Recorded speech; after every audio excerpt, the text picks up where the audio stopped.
അവർക്ക് നമസ്കാരം. പിങ്കി സ്റ്റേറസ് എന്ന നമ്മുടെ യൂട്യൂബ് ചാനലിലേക്ക് എല്ലാവർക്കും സ്വാഗതം.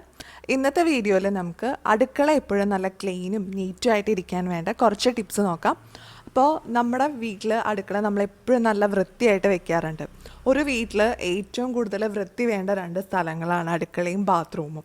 അപ്പോൾ അടുക്കള എപ്പോഴും നന്നായിട്ട് വൃത്തിയായിട്ടിരിക്കാൻ വേണ്ട കുറച്ച് ശീലങ്ങൾ നോക്കാം. അപ്പോൾ അധികം താമസിയാതെ തന്നെ നമുക്ക് വീഡിയോയിലേക്ക് കിടക്കാം. അതെന്തൊക്കെയാണെന്ന് നോക്കാം. അടുക്കളയ്ക്ക് എപ്പോഴും നല്ലൊരു ക്ലീൻ ലുക്ക് തരുന്നതാണ് നമ്മുടെ സിങ്കിൽ പാത്രങ്ങൾ നിറഞ്ഞു കിടക്കുകയാണെങ്കിൽ അടുക്കള എപ്പോഴും ഒരു മെസ്സി ആയിട്ട് തോന്നും നമുക്ക്. അപ്പോൾ പാത്രങ്ങൾ ഉടനെ കഴുകി വെക്കുക, അല്ലെങ്കിൽ നമുക്ക് സമയം കിട്ടുന്നത് എപ്പോഴാണോ അപ്പോൾ വേഗം തന്നെ കഴുകി വെക്കുക. കുന്നുകൂട്ടി ഇടാതിരിക്കാനായിട്ട് പ്രത്യേകം ശ്രദ്ധിക്കുക. നമ്മൾ പാത്രങ്ങൾ എത്രത്തോളം സിങ്കിൽ കുന്നുകൂട്ടിയിടുന്നോ അത്രത്തോളം ഒരു നെഗറ്റീവ് എനർജി ആയിരിക്കും നമ്മുടെ മനസ്സിലും അതുപോലെ തന്നെ അടുക്കളയിൽ നിറഞ്ഞു നിൽക്കുക. അപ്പോൾ ക്ലീനായിട്ടും അതുപോലെ തന്നെ കാലിയായിട്ടുള്ളൊരു സിങ്ക് കാത്തു സൂക്ഷിക്കാനായിട്ട് മാക്സിമം ശ്രദ്ധിക്കുക. ഇനി അടുത്തതായിട്ട് നമ്മളെപ്പോഴും ഫുഡൊക്കെ ഉണ്ടാക്കുമ്പോൾ മിക്കവാറും തന്നെ അത് സൈഡിലും അതുപോലെ സ്റ്റൗവിലൊക്കെ വീഴാറുണ്ട്.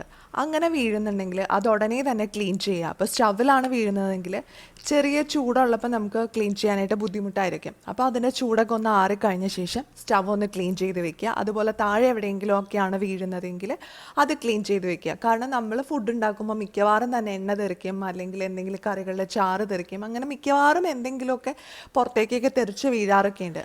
അപ്പോൾ നമ്മളിതെല്ലാം നന്നായിട്ട് ക്ലീൻ ചെയ്ത് വെക്കുകയാണെങ്കിൽ ഒരു നീറ്റ് ലുക്ക് കിട്ടും. അതല്ല ഈ തെറിച്ച് വീഴുന്നതൊക്കെ അവിടെ കിടന്ന് ഉണങ്ങി പിന്നീട് എപ്പോഴെങ്കിലുമൊക്കെ ക്ലീൻ ചെയ്യാമെന്ന് വെക്കുകയാണെങ്കിൽ നമുക്കും ബുദ്ധിമുട്ടാണ്. പിന്നെ പെട്ടെന്ന് ആരെങ്കിലുമൊക്കെ കയറി വരുന്നുണ്ടെങ്കിൽ അവർ കാണുമ്പോഴും അടുക്കള ആകെ വൃത്തികേടായി കിടക്കുന്നത് കാണാൻ പറ്റും. പിന്നെ നമ്മൾ അടുത്തതായിട്ട് ശ്രദ്ധിക്കുന്നതാണ്, നമ്മൾ ഫുഡൊക്കെ ഉണ്ടാക്കി കഴിഞ്ഞാൽ ഗ്യാസ് സ്റ്റവ് എല്ലാവരും തന്നെ ക്ലീൻ ചെയ്ത് വെക്കാറുണ്ട്. അതിനോടൊപ്പം തന്നെ അതിൻ്റെ പുറകിലുള്ള വാൾ ടൈലും കൂടെ ക്ലീൻ ചെയ്ത് വെക്കുക. ആ ഭിത്തിയിലും പലപ്പോഴും അഴുക്കുകളൊക്കെ പിടിക്കാറുണ്ട്. പ്രത്യേകിച്ച് നമ്മൾ കുക്കറിൽ എന്തെങ്കിലുമൊക്കെ വെക്കുകയാണെങ്കിൽ വിസിലൊക്കെ അടിക്കുമ്പോൾ അതിൽ നിന്ന് പുകയൊക്കെ ചീറ്റിയിട്ട് സൈഡിലൊക്കെ എന്തെങ്കിലും ഉണങ്ങി പിടിക്കാനൊക്കെ ചാൻസ് കൂടുതലാണ്. അപ്പോൾ സ്റ്റൗവ് എപ്പോഴും നന്നായിട്ട് ക്ലീൻ ചെയ്ത് വെക്കാറുണ്ട്. അതിനോടൊപ്പം തന്നെ ആ വാൾ ടൈലും നന്നായിട്ട് ക്ലീൻ ചെയ്ത് വെക്കുക. അപ്പോൾ സ്റ്റൗവും ടൈലും കൂടെ ക്ലീൻ ആയിരിക്കുമ്പോൾ തന്നെ നല്ലൊരു ലുക്കാണ്, നല്ലൊരു പോസിറ്റീവ് എനർജിയാണ് നമ്മുടെ മനസ്സിലേക്ക് വരിക. ഇനി അടുത്തതായിട്ട് നമ്മളെല്ലാവരും നിർബന്ധമായിട്ടും ചെയ്യേണ്ട ഒന്നാണ് ചവിട്ടികൾ ഉപയോഗിക്കുക എന്നുള്ളത്. അപ്പോൾ കിച്ചണിൽ സിങ്കിൻ്റെ അടുത്തും അതുപോലെ ഗ്യാസ് സ്റ്റവിൻ്റെ അടുത്തുമായിട്ട് രണ്ട് ചവിട്ടികൾ ഉപയോഗിക്കാനായിട്ട് പ്രത്യേകം ശ്രദ്ധിക്കുക. ആ ഭാഗത്തായിരിക്കും ഏറ്റവും കൂടുതൽ വെള്ളം വീഴുന്നത്.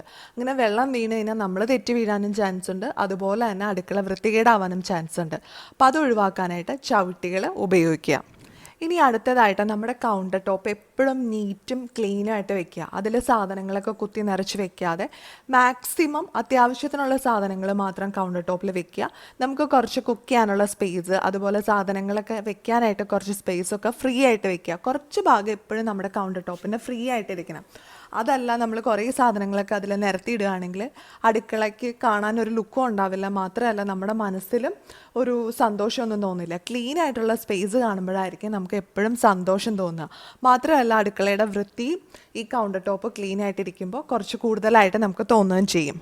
അതുപോലെ തന്നെ നമ്മൾ അടുക്കളയിൽ കൗണ്ടർ ടോപ്പിന് മുകളിലായിട്ട് സാധനങ്ങളൊക്കെ വെക്കുമ്പോൾ ചെറിയ ട്രേകളിലൊക്കെ ആക്കി വെക്കാനായിട്ട് ശ്രദ്ധിക്കുക. ഇതുപോലുള്ള ട്രേകളിലൊക്കെ നമ്മൾ സാധനങ്ങൾ വെക്കുകയാണെങ്കിൽ നമുക്ക് ക്ലീൻ ചെയ്യാനായിട്ട് വളരെ എളുപ്പമായിരിക്കും. മാത്രമല്ല എല്ലാം ഒരു സ്ഥലത്തുണ്ടാവും, എടുക്കാനും സുഖമാണ്. അപ്പോൾ ക്ലീൻ ചെയ്യണമെന്നുണ്ടെങ്കിൽ തന്നെ അതൊന്ന് ജസ്റ്റ് ഒന്ന് നീക്കിയിട്ട് നമുക്ക് അവിടെ തുടയ്ക്കുകയോ അല്ലെങ്കിൽ ക്ലീൻ ചെയ്യുകയോ ചെയ്യാൻ പറ്റും. അതല്ല നമ്മൾ ഓരോന്നായിട്ട് വെക്കുകയാണെങ്കിൽ അതെല്ലാം എടുത്ത് മാറ്റി എടുത്ത് വരുമ്പോൾ കുറേ സമയം പിടിക്കും. അതല്ല ഇതുപോലെ നമ്മൾ ബാസ്ക്കറ്റിലൊക്കെ അല്ലെങ്കിൽ ട്രെയിലൊക്കെ ആക്കി വെക്കുകയാണെങ്കിൽ നമുക്ക് വളരെ എളുപ്പത്തിൽ ആ ഭാഗമൊക്കെ ക്ലീൻ ചെയ്തെടുക്കാനായിട്ട് സാധിക്കും. അതിനായിട്ട് വില കൂടിയ ട്രേകളൊന്നും വാങ്ങണമെന്നില്ല. സാധാരണ കാർഡ്ബോർഡിൻ്റെ ബോക്സുകൾ ചെറിയതായിട്ട് കട്ട് ചെയ്തിട്ട് നല്ല ഷേപ്പിലൊക്കെ ആക്കി അതിൽ നമുക്ക് സാധനങ്ങൾ വെക്കാം. അതും അല്ലെങ്കിൽ നമുക്ക് കടയിൽ നിന്ന് ട്രേകൾ വാങ്ങാൻ കിട്ടും. അതും അല്ലെങ്കിൽ നമ്മുടെ വീട്ടിൽ ഉപയോഗിക്കാത്ത പാത്രങ്ങളൊക്കെ ഉണ്ടെങ്കിൽ അത് നമുക്ക് ട്രേ ആയിട്ട് മാറ്റി ഉപയോഗിക്കാനും സാധിക്കും.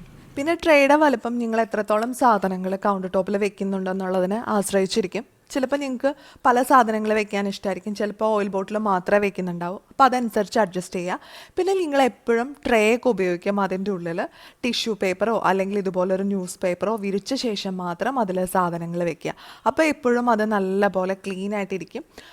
അഴുക്കോ എണ്ണമയോ ഒന്നും പിടിക്കില്ല. നമുക്ക് ക്ലീൻ ചെയ്യാനും വളരെ എളുപ്പമായിരിക്കും. കുറച്ച് ദിവസം കഴിയുമ്പോൾ നമ്മൾ ഡീപ്പ് ക്ലീൻ ചെയ്യുമ്പോൾ ആ പേപ്പർ എടുത്ത് മാറ്റിയിട്ട് വേറെ പുതിയ പേപ്പർ വിരിച്ച ശേഷം നമുക്ക് ക്ലീൻ ചെയ്താൽ മതി. അപ്പം ഞാനിപ്പോൾ വലിയ ഇതുപോലത്തെ ഉള്ള ഒരു ട്രേ ആണ് ഉപയോഗിക്കുന്നത്. അപ്പം ഞാൻ ആ ഓയിലൊക്കെ വെക്കുന്ന ഭാഗത്ത് മാത്രമാണ് ന്യൂസ് പേപ്പർ വെച്ച് കൊടുക്കുന്നത്. സ്ഥിരമായിട്ട് വേണമെങ്കിൽ നമുക്ക് ഫുള്ളായിട്ട് വെക്കാം, പക്ഷെ ഞാൻ ഇങ്ങനെയാണ് ചെയ്യുന്നത്. അപ്പോൾ നമ്മുടെ ഇഷ്ടത്തിനനുസരിച്ച് നമ്മുടെ സൗകര്യപ്രദമായിട്ടുള്ള രീതിയിൽ നമുക്കിത് ചെയ്യാം. ട്രേ സിസ്റ്റം വളരെ യൂസ്ഫുള്ളാണ്, നല്ലൊരു ഓർഗനൈസ്ഡ് ആയിട്ടുള്ള കിച്ചണ്. ഇനി നമുക്ക് അടുത്ത ടിപ്പ് നോക്കാം. അപ്പോൾ നമ്മളെപ്പോഴും വീട്ടിൽ പച്ചക്കറികൾ കാര്യങ്ങളൊക്കെ വൃത്തിയാക്കുമ്പോൾ ഇതുപോലെ കൗണ്ടർ ടോപ്പിലേക്കാണ് ഇടുന്നതെങ്കിൽ നമുക്ക് വളരെയധികം ബുദ്ധിമുട്ടായിരിക്കും. കാരണം എന്താണെന്ന് വെച്ചാൽ നമ്മൾ ഈ വേസ്റ്റ് അവിടെ നിന്ന് എടുത്ത് മാറ്റുമ്പോൾ കൗണ്ടർ ടോപ്പൊക്കെ ആകെ അഴുക്കായിട്ടുണ്ടാവും. പിന്നെ നമ്മളത് തുടയ്ക്കണം, ആകെ ബുദ്ധിമുട്ടാണ്. അപ്പോൾ നമ്മളെപ്പോഴും പച്ചക്കറികളൊക്കെ അരിയുക അല്ലെങ്കിൽ ക്ലീൻ ചെയ്തെടുക്കുമ്പോൾ ഒരു പാത്രം വെച്ചിട്ട് അതിലേക്ക് വേസ്റ്റ് കളക്ട് ചെയ്യാനായിട്ട് ശ്രദ്ധിക്കുക. അതിൻ്റെ വേസ്റ്റ് എപ്പോഴും ആ പാത്രത്തിലോ അല്ലെങ്കിൽ ഒരു ന്യൂസ് പേപ്പറോ വിരിച്ചിട്ട് അതിലിടുക. അല്ലാതെ കൗണ്ടർ ടോപ്പിൽ ഡയറക്റ്റായിട്ട് ഇടാതിരിക്കാനായിട്ട് പ്രത്യേകം ശ്രദ്ധിക്കുക. അപ്പോൾ അങ്ങനെ ചെയ്യുമ്പോൾ നമ്മുടെ കൗണ്ടർ ടോപ്പ് എപ്പോഴും നല്ല നീറ്റും ക്ലീനുമായിട്ട് കിടക്കുന്നതാണ്. നമ്മളിൽ മിക്കവരും തന്നെ മിക്കപ്പോഴും ഉപയോഗിക്കുന്ന ഒരു സംഭവമാണ് ഇതുപോലുള്ള ഉള്ളിക്കൊട്ടകൾ. ഇത് പ്ലാസ്റ്റിക്കിൻ്റെയും സ്റ്റീലിൻ്റെയും ഒക്കെ ആയിട്ട് മിക്ക വീടുകളിലും തന്നെ ഉള്ളതാണ്. അപ്പോൾ നമ്മൾ വെറുതെ ഡയറക്റ്റായിട്ട് ഇതിൽ സവാള, ഉള്ളി അതുപോലുള്ള കാര്യങ്ങളൊക്കെ വെക്കുകയാണെങ്കിൽ അതെപ്പോഴും അഴുക്കായിരിക്കും. മാത്രമല്ല ആ ഉള്ളിയുടെ തൊണ്ടും കാര്യങ്ങളും ഒക്കെ ആ പാത്രത്തിൽ അല്ലെങ്കിൽ ആ സ്റ്റാൻഡിലൊക്കെ വീണ് അഴുക്കൊക്കെ പിടിക്കും. മാത്രമല്ല അത് നമ്മുടെ ടൈല് നമ്മൾ എവിടെയാണോ വെക്കുന്നത് ആ ഭാഗത്തൊക്കെ വീണ് അവിടെ കറകളൊക്കെ വരാനായിട്ട് ചാൻസ് കൂടുതലാണ്. അപ്പോൾ യാതൊരു കാരണവശാലും സവാള, ഉള്ളി അല്ലെങ്കിൽ വെളുത്തുള്ളി എന്താണെങ്കിലും ഇതുപോലെ ഡയറക്റ്റായിട്ട് വെക്കരുത്. അതിന് പകരമായിട്ട് നമ്മളൊരു ന്യൂസ് പേപ്പർ അതിൻ്റെ അടിയിൽ വിരിച്ച ശേഷം വേണം ഇത് വെക്കാനായിട്ട്. അപ്പം നമ്മുടെ ഈ ബാസ്ക്കറ്റ് എപ്പോഴും നല്ല നീറ്റും ക്ലീനും ആയിട്ടിരിക്കും. മാത്രമല്ല ഇത് വെക്കുന്ന താഴത്തെ ഭാഗം ടൈലിലൊന്നും ഒരിക്കലും കറകളൊന്നും പിടിക്കില്ല. അല്ലെങ്കിൽ ഇൻ കേസ് നമ്മൾ സവാളയൊക്കെ ശ്രദ്ധിക്കാതെയൊക്കെ അവിടെ കിടക്കുന്നുണ്ട്, അതെങ്ങാനും ചീഞ്ഞ് ഒക്കെ പോയിട്ടുണ്ടെങ്കിൽ അതിൽ ആ വെള്ളമൊക്കെ താഴെ വീണ് അഴുക്കാവും. അതും അല്ലെങ്കിൽ ആ സവാളയുടെ ഉള്ളിയുടെയൊക്കെ തൊണ്ട് താഴെ വീണ് അവിടെ മൊത്തം വൃത്തികേടാവുകയൊക്കെ ചെയ്യും. അപ്പോൾ ഇങ്ങനെ നമ്മളൊരു ന്യൂസ് പേപ്പർ വെക്കുകയാണെങ്കിൽ വളരെ ക്ലീനായിട്ട് അതിരിക്കും. നമുക്ക് ഇടയ്ക്കിടയ്ക്ക് ആ ന്യൂസ് പേപ്പർ ഒന്ന് ചേഞ്ച് ചെയ്ത് കൊടുത്താൽ മതി ക്ലീൻ ചെയ്യുന്ന ആ ഒരു ടൈമിൽ. ഇനി അടുത്തതായിട്ട് നമ്മൾ അടുക്കളയിൽ എന്തെങ്കിലുമൊക്കെ കുക്കൊക്കെ ചെയ്യുന്ന സമയത്ത് നമ്മൾ പാത്രങ്ങളൊക്കെ എടുക്കാറുണ്ട്. പ്രത്യേകിച്ച് ചായപ്പൊടി, മുളക് പൊടി അല്ലെങ്കിൽ അങ്ങനെയുള്ള പാത്രങ്ങളൊക്കെ പലപ്പോഴും ഉപയോഗിക്കാറുണ്ട്. അപ്പോൾ നമ്മൾ ഈ പാത്രങ്ങളൊക്കെ എടുത്ത ശേഷം തിരിച്ച് വെക്കുന്നതിന് മുന്നായിട്ട് അതൊന്ന് ക്ലീൻ ചെയ്തിട്ട് വെക്കുകയാണെങ്കിൽ വളരെ എളുപ്പമാണ്. നമുക്ക് പിന്നെ ഡീപ്പ് ക്ലീൻ ചെയ്യുമ്പോൾ അത് ആഴത്തിൽ തുടച്ച് മാറ്റാനൊന്നും ബുദ്ധിമുട്ടേണ്ട ആവശ്യം വരില്ല. അപ്പോൾ വളരെ സിമ്പിളായിട്ട് നമുക്കിത് ചെയ്യാൻ പറ്റും. നമ്മൾ കാണുമ്പോൾ വിചാരിക്കും അയ്യോ ഓരോ പാത്രം എടുക്കുമ്പോൾ അത് തുടച്ച് വെക്കണോ, ഓരോ ചെപ്പ് എടുക്കുമ്പോഴും തുടച്ച് വെക്കണോ എന്ന്. പക്ഷേ വളരെ സിമ്പിളാണ്. 1-2 സെക്കൻഡ് മാത്രം നമുക്കിതിനായിട്ട് ആവശ്യം വരുള്ളൂ. ഇനിയിപ്പോൾ നിങ്ങൾ തിരക്ക് പിടിച്ച ഒരു ലൈഫ് സ്റ്റൈലാണ്, ജോലിയൊക്കെ ഉണ്ടെങ്കിൽ ചിലപ്പോൾ ഇതൊരു ബുദ്ധിമുട്ടായി തോന്നിയേക്കാം.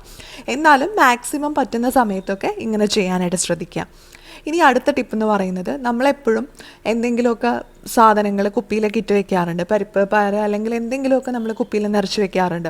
അത് തീർന്നു കഴിഞ്ഞാൽ പുതിയതായിട്ട് ഫില്ല് ചെയ്യുന്നതിന് മുന്നായിട്ട് ആ കുപ്പി ഒന്ന് നന്നായിട്ട് കഴുകി വൃത്തിയാക്കിയ ശേഷം ഫില്ല് ചെയ്യുക. അപ്പം അങ്ങനെ ചെയ്യുകയാണെങ്കിൽ നമ്മുടെ കുപ്പി അല്ലെങ്കിൽ ആ ഇട്ട് വെക്കുന്ന ആ പാത്രം എപ്പോഴും നല്ല ക്ലീൻ ആയിട്ടിരിക്കും.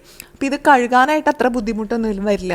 നമ്മൾ ഓരോന്നായിട്ട് കഴുകുമ്പോൾ നമുക്ക് പെട്ടെന്ന് കഴുകിയെടുക്കാൻ പറ്റും. നമ്മൾ കുന്നുകൂട്ടി ഒരുമിച്ച് ചെയ്യുമ്പോഴാണ് കുറേ സമയം ആവശ്യമായിട്ട് വരുന്നത്. അപ്പോൾ വളരെ സിമ്പിളായിട്ട് നമുക്ക് പെട്ടെന്ന് ഒരു മിനിറ്റ് കൊണ്ടൊക്കെ തന്നെ ഒരു കുപ്പിയൊക്കെ നന്നായിട്ട് കഴുകി വൃത്തിയാക്കി വെക്കാനായിട്ട് സാധിക്കും. അപ്പം നമ്മൾ ഈ കുപ്പികളൊക്കെ കഴുകി കഴിഞ്ഞ് കഴിഞ്ഞാൽ മഴക്കാലത്ത് ഇത് ഉണങ്ങാനൊക്കെ ബുദ്ധിമുട്ടല്ലേ എന്ന് പലരും ചിന്തിക്കുന്നുണ്ടാവും. ഒട്ടും ബുദ്ധിമുട്ടില്ല. ഇതുപോലുള്ള സ്റ്റാൻഡിൽ നമ്മളിങ്ങനെ കമത്തി കുപ്പികൾ വെക്കുകയാണെങ്കിൽ പെട്ടെന്ന് തന്നെ ഉണങ്ങി കിട്ടും. ഒരു 2-3 മണിക്കൂർ കൊണ്ട് തന്നെ ഈ കുപ്പികൾ ഉണങ്ങി കിട്ടും. അപ്പം ഞാനെപ്പോഴും ഈ ഒരു രീതിയിലാണ് കുപ്പികളൊക്കെ ഉണങ്ങാനായിട്ട് വെക്കുന്നത്. അപ്പോൾ വളരെ പെട്ടെന്ന് തന്നെ നമുക്ക് ഇത് ഉണങ്ങി നമുക്ക് അടുത്ത സാധനം എന്താണെന്ന് വെച്ചാൽ ഫില്ല് ചെയ്ത് വെക്കാനായിട്ട് സാധിക്കും. അപ്പോൾ ഇന്നത്തെ ഈ വീഡിയോ നിങ്ങൾക്ക് എല്ലാവർക്കും യൂസ്ഫുൾ ആയിട്ടുണ്ടാവുമെന്ന് പ്രതീക്ഷിക്കുന്നു. മിക്കവർക്കും തന്നെ അറിയാവുന്ന കാര്യങ്ങളായിരിക്കും. ഇതൊരു ഓർമ്മപ്പെടുത്തലായിട്ട് മാത്രം എടുത്താൽ മതി. ഞങ്ങൾക്കിത് അറിയാവുന്ന കാര്യമാണല്ലോ, ഇനി എന്തിനെങ്കിലും ഒരു വീഡിയോ ചെയ്തതെന്നൊന്നും ചോദിക്കേണ്ട. പലർക്കും ചിലപ്പം വിട്ടുപോയിട്ടുണ്ടാവും അല്ലെങ്കിൽ മറന്നു പോയിട്ടുണ്ടാവും. അപ്പോൾ അങ്ങനെയുള്ളവർക്ക് ഒരു ഓർമ്മപ്പെടുത്തലായിട്ട് ഈ വീഡിയോ കാണുക. അപ്പോൾ എല്ലാവർക്കും ഈ വീഡിയോ ഇഷ്ടമായെന്ന് പ്രതീക്ഷിക്കുന്നു. ഇഷ്ടമായാൽ ലൈക്ക് ചെയ്യുക, ഷെയർ ചെയ്യുക. അതുപോലെ തന്നെ നിങ്ങളുടെ അഭിപ്രായങ്ങളൊക്കെ താഴെ കമൻറ്റ് ബോക്സിൽ പറയാം. ഇനി അടുത്ത ദിവസം നമുക്ക് പുതിയൊരു വീഡിയോ ആയിട്ട് വീണ്ടും കാണാം.